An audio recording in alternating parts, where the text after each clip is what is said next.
Okay, so let's take an antiderivative. So you have to have memorized that the antiderivative is 3 to the x over ln of 3. And then you carry along the -4, and you recognize this as arcsine, plus c. So now I'm going to use this to solve for c, right? So 0 equals 3 to the 0, you know, is 1. And then -4 arcsine of 0 plus c. Wait a minute, arcsine of 0, that's 0. So this ends up giving me c is equal to -1 over ln of 3. So my answer would be f of x equals 3 to the x over ln of 3 minus 4 inverse sine of x minus 1 over ln of 3. And that would be it.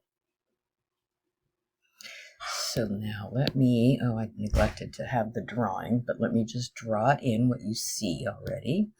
Okay, so here, looks like that, -2, and like that at 2.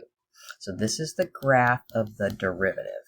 Okay, so let's go through all the things. So I would suggest you first start off with critical numbers, because then you can decide if there's a max or a min, and that can be a good place to start. So I see that the derivative equals 0, so critical numbers at x equal -2 and x equal 2.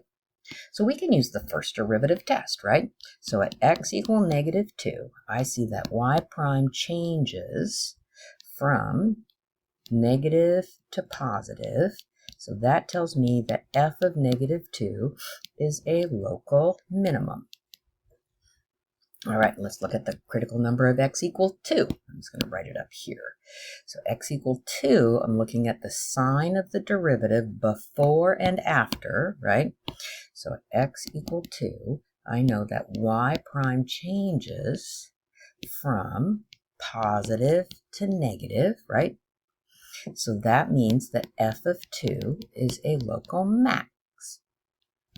Okay, so I had no idea where the y values are. It doesn't matter. F of -2 is a min, so I'm just going to put it here. And then f of 2 is a max, so here. Now what's happening at that critical point number of 0? So at that critical number of 0, the sign does not change. It's positive and positive. So it's not a max or a min.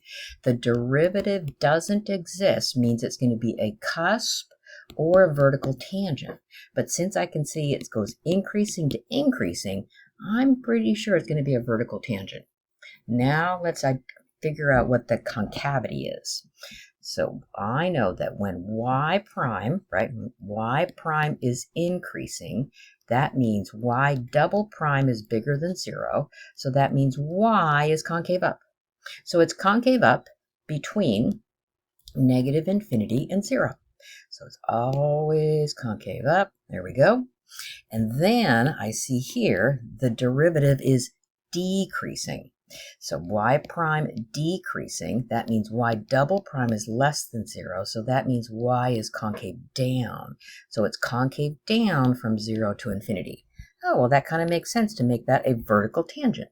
So I'll just move this point up because it doesn't really matter where I put it, right? So it's a vertical tangent there, slope 0, and coming down.